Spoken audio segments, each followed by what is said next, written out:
Hi everybody, my name is Dave Schade. I'm your Director of your Alaska Division of Agriculture.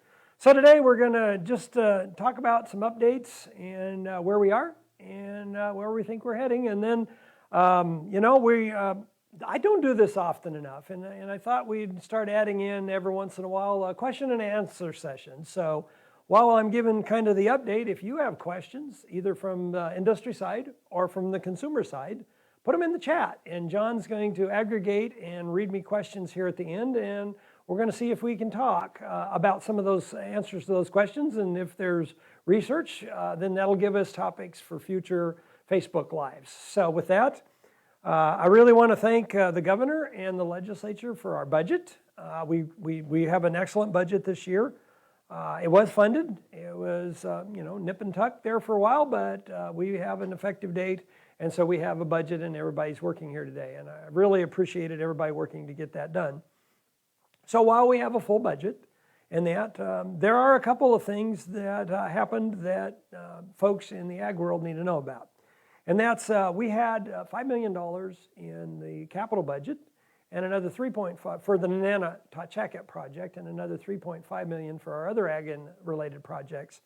And while it's in the budget, it was tied to the Constitutional Budget Reserve in the conference committee, which did not have the 2/3 votes. So right now, that's an issue to come back up on the August special session. So we don't have that funding to move Nenana Tacheket forward as fast as we were going to, and I'm a little sad about that, but we'll keep on working on trying to make that work.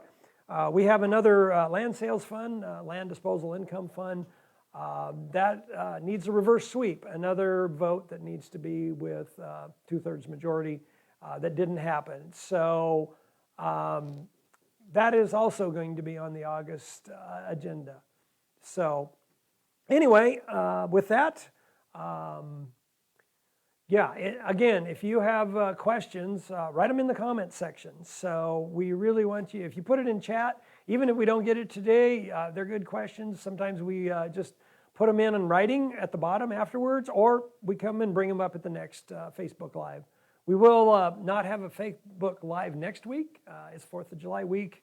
Most people, a lot of our staff's out in the fields. We're working hard, trying to do industry. The weather's finally warming up and things are starting to get out in the fields. People are doing harvesting, inspections are going on in that. So we're gonna pass for next week and then we'll be back. Another issue, the governor's office, Fred Villa and I work on a lot of projects together, and Fred asked me to talk to you folks a little bit about red meat processing and where we are. And so a lot of you may know that Mount McKinley Meat and Sausage shut down here recently, and so right now it is up for sale and not processing. So that's putting a little stress on our red meat center. And so Mid-State Meats in Fairbanks is still operating and actually are trying to increase their processing capacity to meet that. And what that comes to is, the question is, how are we going to make sure that our youth in the 4-H programs, how are we going to deal with their sale at the fair? Well, folks, I've talked to Jerry at Mid-State Meats, and those that need to go through a USDA plant, we will take them to North Pole. We'll get that done for you. And the rest, I'm pretty sure we will be able to find the custom slaughterhouse capacity throughout the state to make sure that you get your meat. So if you buy an animal, if you're trying to sell an animal, we're working on that process right now. And by the time the fair comes, we're going to have that worked out. So, we're working with industry, looking to see if there are other folks out there interested in starting up the Mount McKinley plant, or come up with other options over time. So that's something that the governor's office and I and the commissioner's office, we're all working on a solution to industry. So, what people need to realize is it's all about economics. How do we scale up our red meat industry in this state? And it comes from the start to the feed that goes into them, to the livestock that's raised, and finishing and in the retail stores. And it's a bit of a dilemma here, because we have much more need than we have animals being provided. And it's really hard to make the economics work. So we're actually taking the time, we're going out, we're trying to find out what the need is. We're looking at the numbers, and we're going to work on that economic analysis to further develop the public-private partnership necessary to build up the red meat industry. You know, a lot of our Nanetahtaket project, we had 100,000 acres out there. We see a lot of grazing land, a lot of grassland, maybe barley's in that country. And so we really have to build up this red meat industry as we do that. And so it's something that we had started on, and definitely it's definitely on our radar and something we're working on. So I know I've talked to a number of people in the industry, have some phone calls to call back on. We are going to work with USDA, making sure that we know exactly what the rules are and do the most we can to keep our industry that we have alive and growing, because as we all know, we don't produce but a few days worth of the meat that we consume in this state. So we really have to do a much better job on that, and that's why the governor put the money in for our project, and we're pushing this forward. So just wanted to really let people know that we're well aware of some of the needs. But folks, if you have a need and you don't know where to go, my name, my number's out there. Give me an email, give me a call, leave me a message. It takes a while for me to get back to folks sometimes, but we are looking at this, and I need to know what the needs are. Staff needs to know what the needs are so that we can develop solutions. And so I've talked to folks that we're kind of in niche markets and they need to process their animals to go to the restaurant trade. We're working on those issues. We understand that the processing center being in North Pole for somebody in Homer is a bit of a problem, and we're trying to figure out what we do to fix those transportation needs. Which kind of leads into one of the things I'm really excited about this year. August 29th, we are going to be a sponsor of that day at the fair. And I'm so thrilled and so pleased to be again working as a big sponsor and supporter of the Alaska State Fair. I don't think there's a bigger thing agriculture related in the state than all our fairs. Our state fair, our regional fairs, we are going to do everything we can to support all of our fairs, from Ninilchik to Fairbanks and further out in the smaller areas. Sometimes it's a rodeo, sometimes it's even just a farmer's market and a special day. We're working to where we continue to develop in that. And it's really kind of cool what we're going to be able to do this year. We're going to have to start a little slower than maybe we had some ideas, but we don't want to bite off too much. I've assured the fair, this is going to be a yearly event. We're building it. And it says Agriculture Day. Some folks said, well, Dave, you should make it Alaska Grown Day. And I don't disagree. Alaska Grown will be a key component of Agriculture Day. But we have a lot of folks that don't technically make it into our Alaska Grown program, such as our specialty beverages, because they can't get 51% of their product from Alaska. We just don't raise it here. And I really want them to be part of agriculture, because the wheat we grow is a significant portion of some of their brews. And we have distilled spirits and really cool things that don't totally fit Alaska Grown, but it is totally agriculture. And we have defined and broadened agriculture to being expansion of our subsistence lifestyle.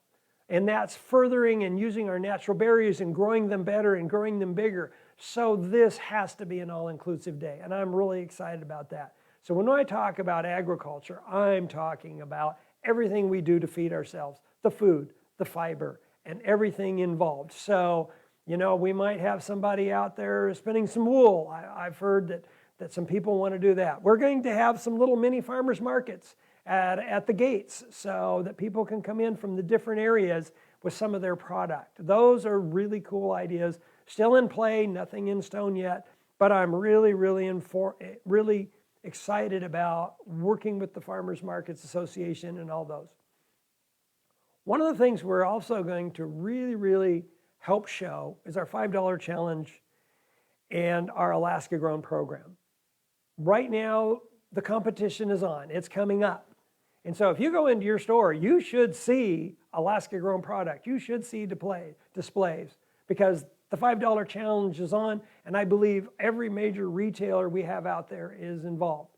We have the farmers markets that are all about $5 challenge and Alaska Grown. If you don't see it, you should be asking your grocer, why aren't we seeing the Alaska Grown product? because it's a big deal. This year we have it on the base commissary. We have big expansion. The team has done a great job. And we show the need, the volume of this product, then we can go to the farmers and we can grow it. So it's you as the consumer buying the product that helps us scale up agriculture. And so that is why we talk about Agriculture Day at the fair. We talk about what we're trying to do, why the $5 challenge is so important, how supporting your local area, your local industries, your neighbors, your friends, how do we support each other? We all found out in the pandemic that we need to do that. We need to do a better job of that. And so that is something that as the director, I spent a lot of time trying to help staff upgrade, redesign. As you guys know, we're doing Facebook Live. We're trying to be more proactive. We're trying to be that intermediary that helps people see what's available and see what's known. So we've had some great ideas. We have a lot of things going on with grants, especially crop grants, and of course our micro grants. I really, we'll come back and we'll give you a much broader update on our micro grants in the future. But the deadline was yesterday, folks. And you know, I think I begged, I pleaded, I asked many, many times, please do not wait till the last minute. Please do not be late. Because at 11:59 last night, that's June 30th, was the last part. That was when the deadline was.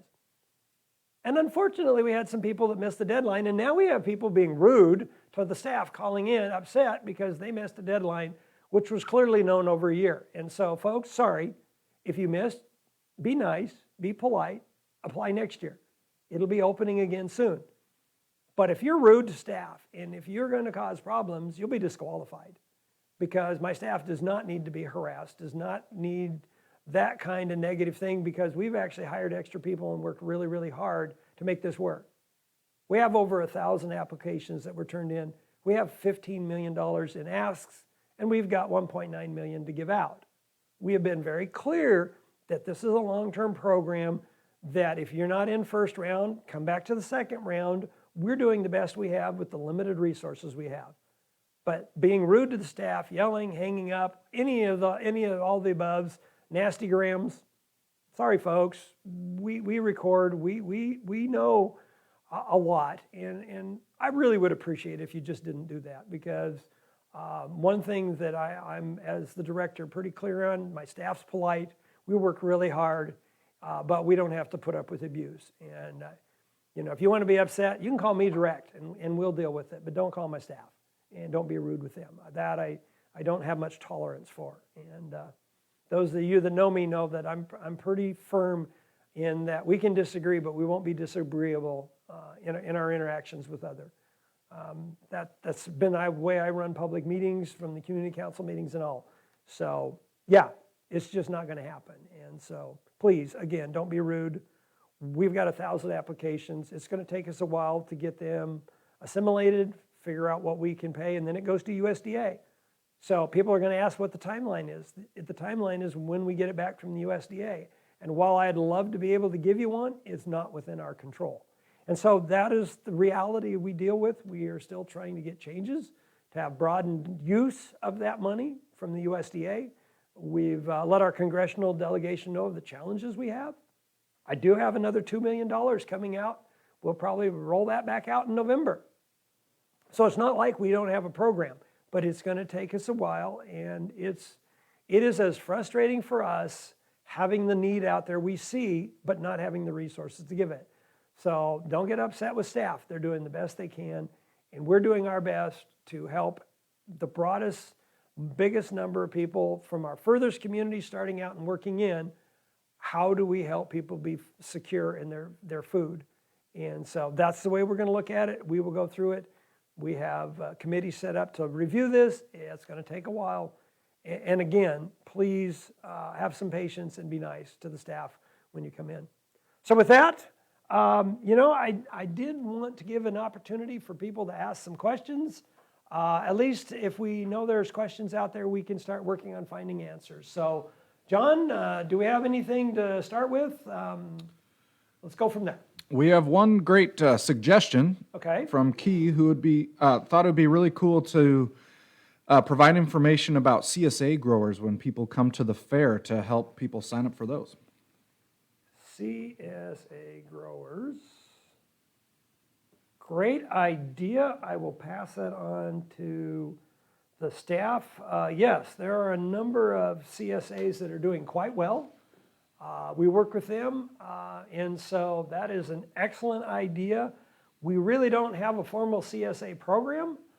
That's something we've been looking at, trying to figure out how to do, as with what we do, because a number of our farms and folks we work with, that is a key component of what they do. So we're well aware of them and that, and so great idea. And so far, no other questions coming in at the moment. Well, you know, I was wondering about that because it's 4th of July weekend coming up, and I wasn't so sure how many people would be around. So, you know, we do these updates. We try to do them weekly. Believe it or not, the weeks come really fast. And so it's okay when we have a light week because we'll be back, in this case, in 2 weeks. But, you know, the one thing I would invite anybody to do is if you've got questions, if you've got issues you would like to see on a Facebook Live or another program, let us know. You can send it to me, you can send it to Glenda Grabe or Rob Carter out at the Plant Materials Center, whoever the subject matter expertise is, and say, hey, we'd like to know about this. We're going to try to get some out in the field kind of interviews done this summer. Last week, John was up in Fairbanks and talked to Pat Holloway about the peony industry, and hopefully that went well. I really enjoyed it, and I got to be an observer for a change, and that was kind of nice to see. You know, she is, of course, a wealth of knowledge on the peony industry, and, you know, our guys are out in the field doing this task grant work, working on thrips and other bugs that gets into the flowers and infects the industry. So we work from you know, pretty much every way you look at agriculture, from reclamation all the way through stuff that goes on your table. So we definitely have a broad range of subjects. We have one other question that came in, and it's regarding Alaska-grown beef sides. Is there a marketplace to find such things? Say that again, beef size? Yeah, sides. So I'm assuming a side of beef. A side of beef. Yes, there are, you know, Mid-State Meats, of course, in North Pole is USDA, and they'll sell it by the side or further broke down. I know there are a number of farms that sell by the halves or by the wholes, and then the custom houses, you know, custom slaughter can cut it up for you. It's a good question. We will kind of post that out and see if there's farmers out there that have it available, and we'll see if we can do that. One item that we have done is we've requested specialty crop grant from the USDA to set up a specialty crop interchange of ideas. And so we're looking at trying to find ways to help be the bridge between the producer that has product available and the buyer that wants to buy that. So a great question. I don't have a direct answer, but definitely we can see there are a number of Facebook pages out there that, you know, that have to do with agriculture, and I see a lot of times people post on there, hey, do you have a half a beef? And then people write back and they connect that way. So that's a good thing to get on. There are like 4 different Facebook pages that buy and sell in the agriculture work. Great groups. I'm on a number of them because I kind of watch it. You know, and the integrity seems to be pretty good. So, and if there's ever a challenge or a problem, I really would like to hear about it, because one of the things we do is try to make sure that people do it right and fair and safe. Yeah, that looks like it's about it for now. All right. Well, again, thank you guys so much for tuning in. This is Dave Schade. Talk to you guys in a couple weeks. Have a great 4th of July. Take care.